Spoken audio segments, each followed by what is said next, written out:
Des astuciums! Allez-vous lancer, mon gars! Cette scène survenue lundi a fait fortement réagir.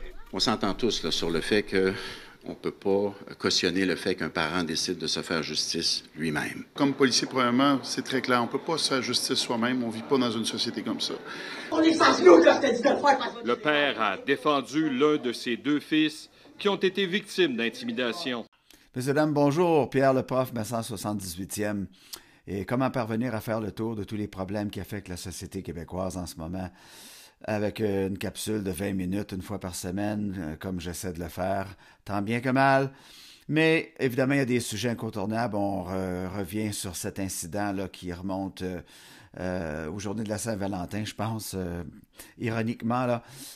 Alors, ce père qui a décidé de se faire justice allait à l'école. Je ne sais pas comment est-ce qu'on réagirait nous-mêmes là, quand on voyait nos enfants forcés de s'agenouiller dans le milieu du corridor et se faire brutaliser comme ça sans arrêt. Alors, c'est ça.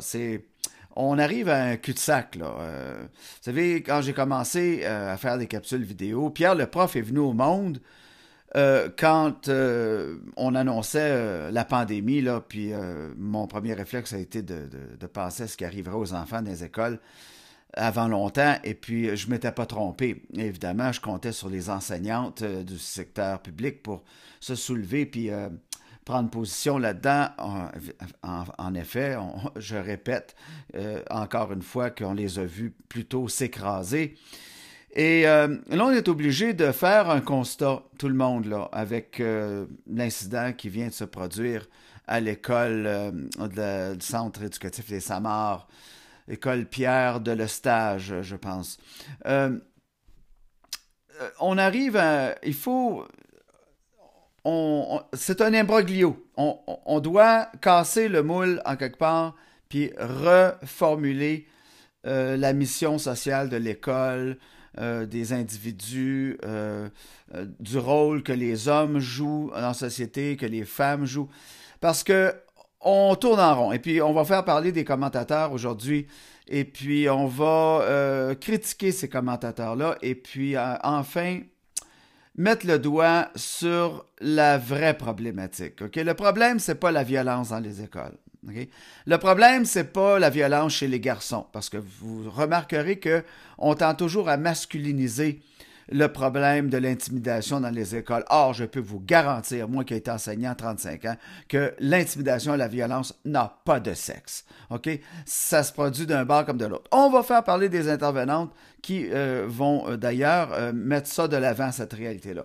D'abord, expliquez-moi ce qui est arrivé à votre fille. Notre collègue Yves Poirier en avait parlé il y a 1 an. Elle a vécu, lors de son secondaire 1 à l'école L'Odyssée à Terrebonne, beaucoup d'intimidation. Qu'est-ce qui s'est passé? Au début de son école secondaire, il y avait quelque chose qui traînait depuis le primaire à cause de sa coupe de cheveux. Puis là, il envoyait des menaces parce que là, elle essayait de un petit peu se défendre. Et le fameux matin qu'elle s'est fait sacrer une volée dans le stationnement de l'école. Les petites filles, je le savais moi d'avance que ça arriverait parce qu'elle avait reçu des menaces la veille. Et moi, j'avais prévenu l'école. Et l'école n'a rien fait. Et le sentiment de peur dans la face de ma fille, ça crève le cœur. Je comprends, pour tout parent. Et en plus, on poursuit l'agression parce que on répercute ça sur les médias sociaux. C'est comme si l'agression se poursuivait sans cesse. Si on voit sur vidéo aussi, il y a beaucoup de jeunes qui filment. Et ça, c'est complètement inacceptable, comme je disais à M. Poirier l'année passée. Totalement inacceptable de voir que des gens, des jeunes... Il y a mieux filmer que venir en aide à la petite fille qui est toute seule. Alors, commençons le ménage, là. Première chose à éclaircir tout de suite, la violence et l'intimidation n'ont pas de sexe. Ça joue dur, les petites filles, dans le cours d'école. Faut avoir été enseignant pour le savoir. Parce que les gens, en général, qui sont continuellement nourris par les mensonges médiatiques, les médias leur font toujours voir que la victime, c'est la femme. Elle ne peut pas, elle, commettre des gestes violents. Ça se peut pas, là. Dans l'esprit des gens, on vit encore dans ce tabou-là. Autre chose à remarquer ici, c'est que le bullying, qui est le phénomène dont on parle ici, là, est lorsqu'une personne intimide une autre personne, c'est 1 à 1, là. Mais le bullying devrait porter un autre nom. Puis les Américains ont un petit peu d'avance sur nous autres là-dessus. Eux parlent du mobbing. Okay? Le mobbing, mob, ça veut dire meute. Alors ça, c'est quand les gens s'attroupent autour, s'ameutent, soit comme témoins passifs, là, font juste regarder, ou ils filment avec leur caméra, ou sont des agents de violence au même titre que l'instigateur, là. Alors, mobbing, bullying, on a déjà un autre portrait là, de la réalité. Ben c'est ça. La petite fille n'était pas contente qu'Alexia s'assoie à côté d'elle, à côté du banc où est-ce qu'elle était. Donc, elle a viré ma fille à l'envers. Elle a frappé le visage dans la vitre de l'autobus.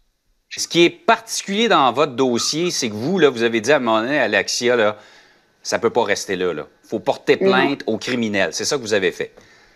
Oui, puis je conseille à tous les parents, là, arrêtez, portez plainte. Elle a été déclarée coupable. Coupable de voie de fait, c'est ça? Absolument. Alors, on ne peut pas se faire justice soi-même, ça, tout le monde dénonce ça.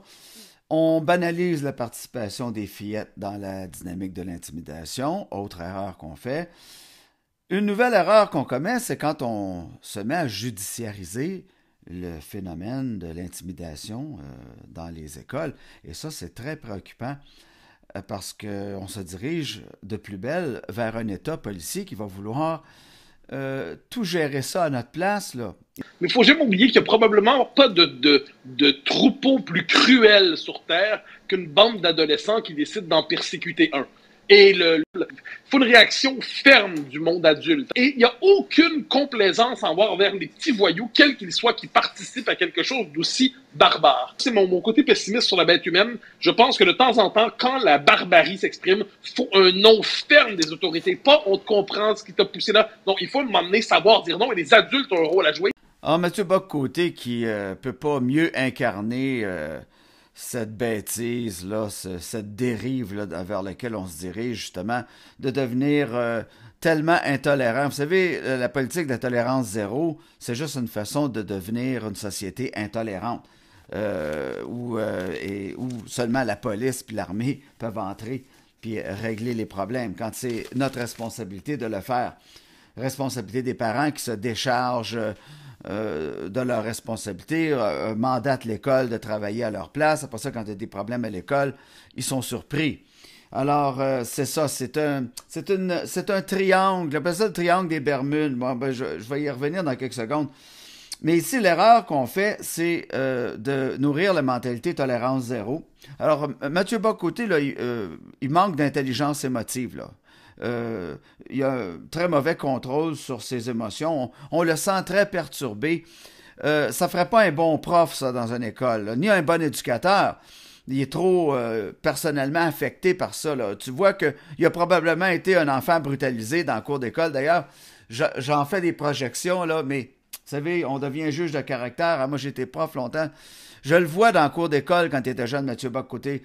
Petit gros, là, intellectuel, qui a la mauvaise manie de reprendre tout le monde dans leur comportement puis de dire aux autres quoi faire. Ça, c'est des jeunes qui se font brutaliser dans les écoles, ça. J'appelle ça des victimes professionnelles, des agents provocateurs. Il y a des élèves comme ça qui courent après le trouble. Maintenant, je les blâme pas, ces jeunes-là. Il faut justement les aider, leur montrer à ne pas provoquer toujours les autres. Alors, sinon, on finit qu'on a un adulte comme Mathieu Bock-Côté là, qui traite tout le monde de barbare, de tyran et tout ça. C'est pas de même que ça marche, là. Dans une école, quand tu es un bon éducateur, tu n'apprends pas juste le savoir-faire aux élèves, tu leur apprends aussi le savoir-être. Ça, c'est très important. La moitié de ta job se fait dans le cours d'école, d'ailleurs. Alors, quand tu vois la violence, tu la vois se pointer quelques moments à l'avance, là. Tu deviens tellement habitué. Tu vois tu vois déjà les scènes évoluer, là, puis tu sais que ça s'en va vers ça. Tu connais aussi le caractère, les personnalités des jeunes dans la cour d'école. Alors, à un moment donné, tu sais, OK, ça, c'est névralgique, là, ça, c'est explosif ici, là. Et puis, tu gardes un œil toujours, puis la qualité de ton intervention va faire la différence. Maintenant, là, vous allez me voir venir au pire problème qu'on vit présentement dans les écoles, c'est pas le bullying, c'est pas la violence, c'est pas ça le problème dans les écoles. Le problème dans les écoles, c'est qu'il n'y a pas de parité. Il n'y a plus assez d'hommes dans les écoles. OK? Puis, il faudrait pas se ramasser avec un paquet d'hommes comme Mathieu Bock-Côté. De toute façon, même des Mathieu Bock-Côté, on n'en a pas dans les écoles. Il y a 8% des gradués à l'Université de Montréal l'an passé qui sont sortis avec un diplôme, un bac en enseignement. Alors, c'est pour vous dire, là, il n'y en a plus d'hommes dans les écoles du Québec. Dans les 5 dernières années, il y a des gens qui réalisent pas ça encore, disent « Ouais, mais j'étais aux études il y a 5 ans, il y avait encore des hommes. » Non, vous seriez surpris que dans les 5 dernières années, les hommes ont disparu. Il n'en reste plus. Puis ceux qui sont là, ben, ils se font varloper. Eux-mêmes sont victimes d'intimidation. Tu sais, l'intimidation, ça commence dans le personnel enseignant. Puis là, on va se formaliser, on va devenir toute pompette parce qu'on voit des choses arriver dans le cours d'école. Non, ça prend des hommes. Ça prend des femmes, mais ça prend des hommes qui interviennent d'une manière masculine avec des garçons. OK? Comme je pense que ça prend des femmes pour intervenir avec des fillettes aussi qui vivent de l'agressivité. Parce que vous avez vu comme moi, là, les filles sont aussi agressives que les gars. Alors, moi, je me sentirais moins à l'aise que ma consoeur et je la laisserais intervenir auprès des fillettes, décomposer le phénomène de la violence, expliquer pourquoi ça ne se fait pas, suggérer d'autres avenues, des façons de négocier, de parler, de communiquer. Tellement de travail à faire dans les écoles. Mais là, on est en train de se judiciariser. Et puis, je reviens à la charge avec mon meilleur destrier pour vous rappeler l'importance de ramener les hommes dans les écoles du Québec. Quelqu'un peut-il m'expliquer pourquoi il y a juste Pierre le prof présentement? Puis je vous défie de me trouver qui que ce soit d'autre au Québec là, qui a seulement mentionné l'importance de ramener les hommes dans les écoles du Québec. J'ai essayé d'approcher Lux Media, j'ai essayé d'approcher Théo Vox, Daniel Pilon, oublie ça. Sam Grenier, quand j'y ai parlé du problème, il m'a dit « Mais Pierre, allô Pierre, mais pourquoi tu penses que c'est un problème qu'il y a une surreprésentation d'un sexe par rapport à un autre dans une école? » Tu sais, quand je suis obligé d'expliquer à Sam Grenier pourquoi ça prend des hommes dans les écoles du Québec, tu sais, on n'est pas sorti du bois, là. Alors, c'est un grave problème, ça. Ça crée un déséquilibre au niveau psychosocial qui est très important. D'ailleurs, les registraires dans les universités se découragent parce qu'ils aimeraient ça voir plus d'hommes entrer faire le bac. Mais les hommes ne veulent plus. Puis la raison pourquoi les hommes ne veulent plus, c'est qu'ils se sont plaints d'avoir été trop intimidés et que le jeu n'en valait pas la chandelle pour les risques qu'ils encouraient de faire ce métier-là. OK? Puis évidemment, on n'ouvrira pas sur le dossier des allégations, des fausses allégations à caractère sexuel qui sont fausses 99% du temps. Alors, les hommes disent, le jeu n'en vaut pas la chandelle. Et ils sortent. On parle d'intimidation aujourd'hui, là, on va parler de tous les aspects de l'intimidation. Mais je vous parlais du triangle des Bermudes. Ça, je pense que je l'aime, celle-là, c'est une analogie dont je vais me servir. Alors, le triangle infernal, là, c'est celui-ci. On peut dire un cercle vicieux aussi, mais moi, j'aime mieux y aller avec 3 pointes, là, OK, qui sont bien faciles à identifier. Il y a la féminisation de l'école publique québécoise. Comme je viens de vous dire, l'école n'est pas faite pour les garçons, ni pour les hommes enseignants, nos travailleurs masculins de l'enseignement. Ça, c'est le premier problème. Alors, les hommes ont disparu. Les garçons se font la loi du milieu. Les fillettes aussi se font leur propre loi du milieu, OK? L'agressivité n'est pas vraiment expliquée. On n'apprend pas aux jeunes à gérer son agressivité. Non, on va le dire, faut plus que tu sois agressif du tout, là. On va appeler la police, on va judiciariser le dossier. Voyez bien que c'est pas comme ça que ça marche. Le ministre Drainville comprend pas là, ce qu'il faut faire, là. Lui, là, c'est la police, tolérance zéro, Mathieu Bock-Côté aussi, Yasmine Abdel Fadel, là, la même affaire. C'est décourageant. C'est décourageant. Alors, première pointe, féminisation des écoles. Après ça, les parents, à l'autre pointe, qui sont pris dans la course métro-boulot-dodo. Alors, les enfants et les parents sont isolés les uns des autres, ne se parlent plus. On assiste au désagrégement de la famille et du tissu social québécois. Alors, les parents se déchargent de leurs responsabilités, mettent l'école en charge de tout régler. Après ça, l'autre pointe, c'est qu'on tombe dans la judiciarisation de la violence. Alors, on renforce l'État policier. On devient une société totalement agressophobe. Alors, au lieu d'apprendre à travailler et à vivre avec son agressivité, on va plutôt attendre que le problème arrive, puis après ça, on va appeler la police. On appelle ça le réflexe pompier. Alors, puis on assiste aussi à l'échec des services publics québécois. Je m'en voudrais de pas mentionner aussi qu'il y a une autre forme de provocation aussi qui est un irritant bien désagréable pour les garçons et pour les gens qui viennent de familles un peu plus conservatrices. Je vous parle évidemment de tout ce mouvement-là, le mouvement woke, avec la promotion de l'homosexualité et des sexes, des genres fluides et tout ça, auquel tout le monde n'adhère pas. J'ai trouvé quelque chose sur le net que vous avez dû lire. Je vais vous le lire juste pour résumer un petit peu ce que j'essaie de dire ici. Drôle d'époque. Okay? On dit, quand je suis né, être gay était interdit.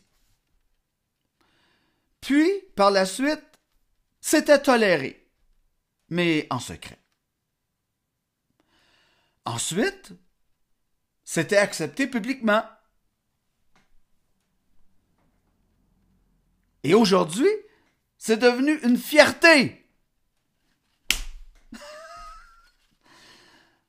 Ça finit en disant « J'espère juste mourir avant que ça ne devienne obligatoire. » OK? C'est ça qui arrive dans les écoles. OK? Tous les jeunes n'adhèrent pas à cet éclatement des mœurs. OK? Alors ça crée un terrain très fertile pour des tensions que les éducateurs ont peine à gérer. Là. Ils ne peuvent pas tout voir arriver d'avance. Ça devient trop complexe. Mais les jeunes sont vite dans le cours d'école pour se juger. Alors, dans le cas du père qui a voulu se faire justice, dont on parle aujourd'hui, ça, c'est un père qui est allé à l'école et qui s'est mis à tabasser un jeune de 13 ans parce qu'il avait fait mettre son fils à genoux.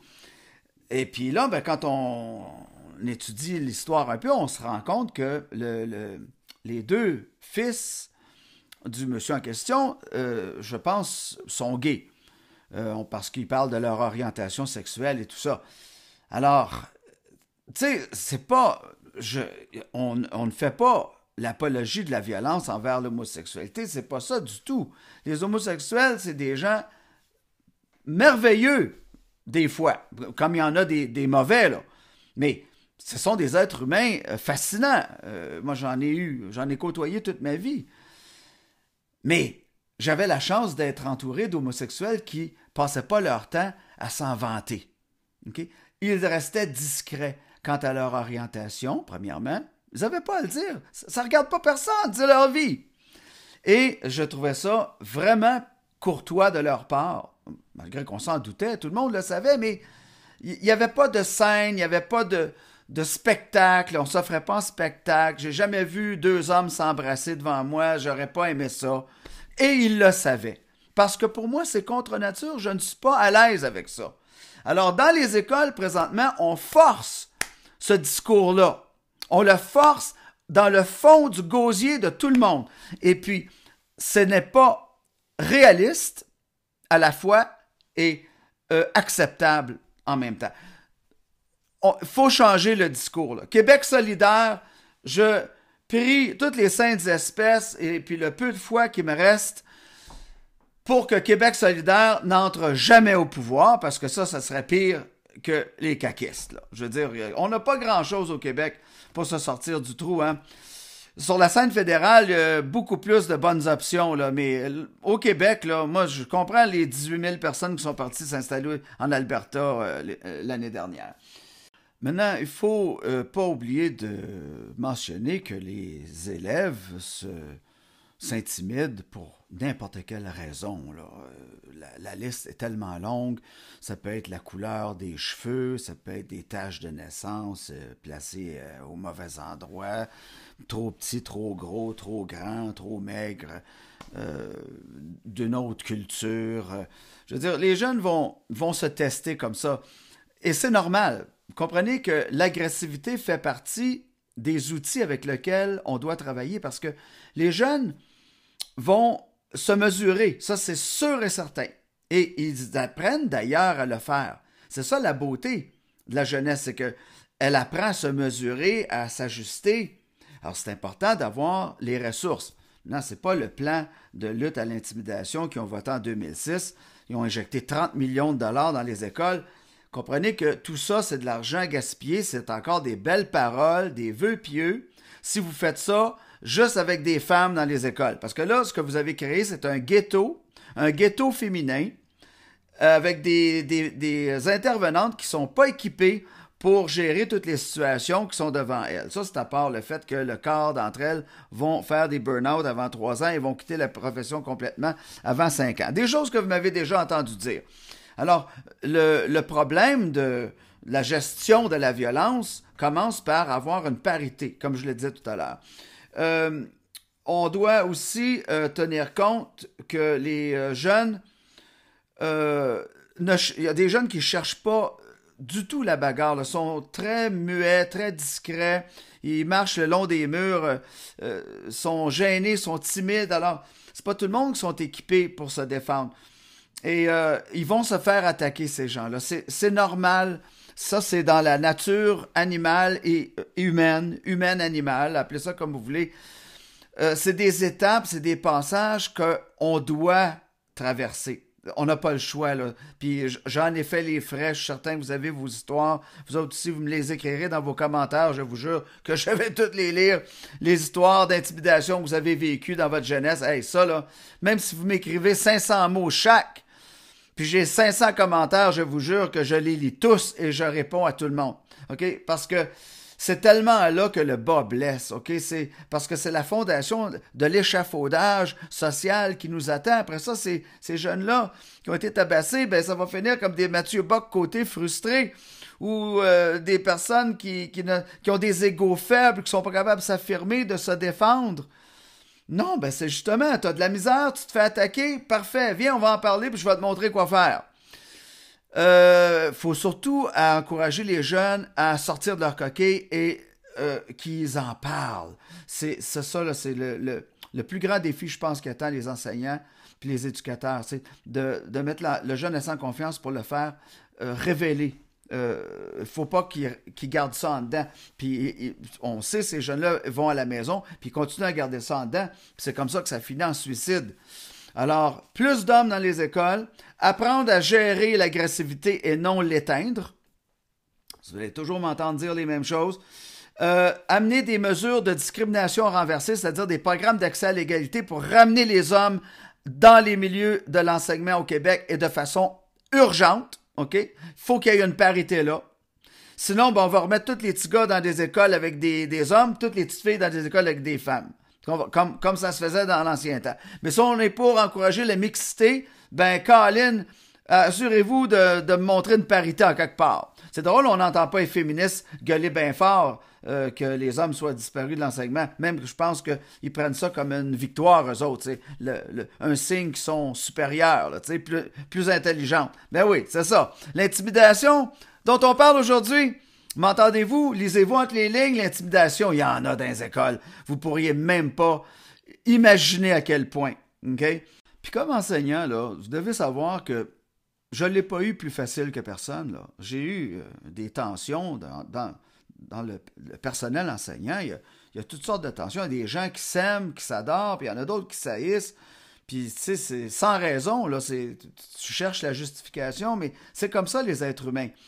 Alors, je ne l'ai pas eu facile. J'ai été attaqué, sévèrement attaqué. Puis, moi, j'avais la chance, parce que vous ne me connaissez pas personnellement, Pierre le prof, mais c'est bon que je vous révèle des petites choses des fois. Et je dois vous dire que j'ai eu la chance, moi, d'avoir la capacité de me défendre. je suis capable de me défendre. Mais d'autres l'ont pas aussi facile. Que j'ai vu bien des hommes sortir, moi, de l'enseignement parce qu'ils écrasaient devant ces petits tyrans-là. Moi, j'ai appris à sauter à la jugulaire tout de suite. Quand on m'indispose, on m'attaque, on essaie de m'intimider, moi, je monte d'en face de la personne tout de suite, je regarde entre les deux yeux, puis j'ai dit, qu'est-ce qui se passe, là? Explique-moi, j'ai besoin de comprendre, là. Et puis, ça niaise pas, OK? Fait que, puis je sais comment me défendre légalement aussi, puis, je veux dire, je vais pas au syndicat, moi, j'allais voir un avocat directement, puis, tu sais, je veux dire, s'il y en a qui enseignent, s'il y a des enseignants sur ma chaîne, vous voulez des conseils, textez-moi en privé, vous allez voir, je vais vous en donner des bonnes idées. Mais surtout, ne capitulez pas devant la canaille. Vous avez le droit d'être dans des écoles et puis les jeunes ont besoin de vous. Surtout les travailleurs masculins de l'enseignement. Là, vous avez tellement besoin d'encouragement, vous autres. Là. Alors, je vous laisse avec une chanson, un texte que j'ai écrit justement. C'est un personnage que j'ai inventé pour personnifier une jeune qui était victime de bullying et de mobbing dans son école. Et elle, c'était pour des raisons culturelles, c'est parce qu'elle était une autochtone. Et dans le texte, je m'identifie un peu à elle, en ce sens que je me sentais aussi intimidé qu'elle, mais avec d'autres gens. Et puis, moi, j'avais la mission, le mandat de l'encadrer, puis de la surveiller, puis de la protéger, puis de lui apprendre le savoir-être dans un contexte d'intimidation. Alors, ça s'appelle Lily Rose. Je vous le lis d'abord. Merci aux 15 à 20% d'entre vous qui se rendaient à la fin des capsules puis qui écoutaient les chansons. Vous êtes juste 15 à 20%. Okay? Je comprends pas. Moi, je veux dire, quand j'enseignais, c'était comme ça. Là. C'était en tête à tête, comme ça, un à un. Un à un avec le groupe, mais je parlais exactement de la même façon, puis c'est comme ça. Puis moi, la musique a toujours fait partie de mes outils, et puis pour faire comprendre, puis faire passer la langue, et puis tout ça. Alors, ça s'appelle Lily Rose, et ça va comme suit. Lily Rose s'avance lentement, la main sur la hanche magnifiquement, étire ses ligaments élégamment. Elle est féline jusqu'au bout des dents. Elle sautille, s'arrête et prend la pause, taquine la caméra qui s'interpose. Lily Rose. Devant la beauté d'une fleur éclose, elle reste encore la plus belle chose. Elle se déplace et va au gré du vent. Et dans le cœur, elle sème un ouragan. Dans la tête, elle ouvre un firmament. Le grand oiseau de feu prend son élan. Lily Rose. À ceux et celles qui avaient mis en doute l'amour de Dieu qu'il a mis sur notre route, je savoure jusqu'à la dernière goutte le vent de la vengeance dans la coupe, et bien que je sais que c'est une enfant, pas un cheveu sur sa tête on ne prend. Arrière avec vos propos malveillants, vos ragots sont toujours aussi navrants, laissez-en passer une de temps en temps. Lily Rose, elle me fait signe là-bas discrètement, de la rejoindre et jaser pour un temps. Elle est en brouille avec des garnements qui la bousculent souvent dans le rang. Je la console un peu et lui apprends à tolérer les mots des médisants, à se tenir droite et à parler franc, à protéger les plus petits que soient des plus grands. Lily Rose.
divise en deux. L'amour de Dieu qui gagne sur ma route, qui sert jusqu'à la dernière goutte. Le verre de la vengeance dans ma coupe. Et bien que je sais que c'est une enfant, pas un cheveu sur sa tête, on le prend. Arrière avec propos malveillants. Vos ragots sont toujours aussi navrants.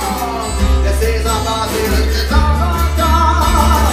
Si vous le voyez l'inconvénient.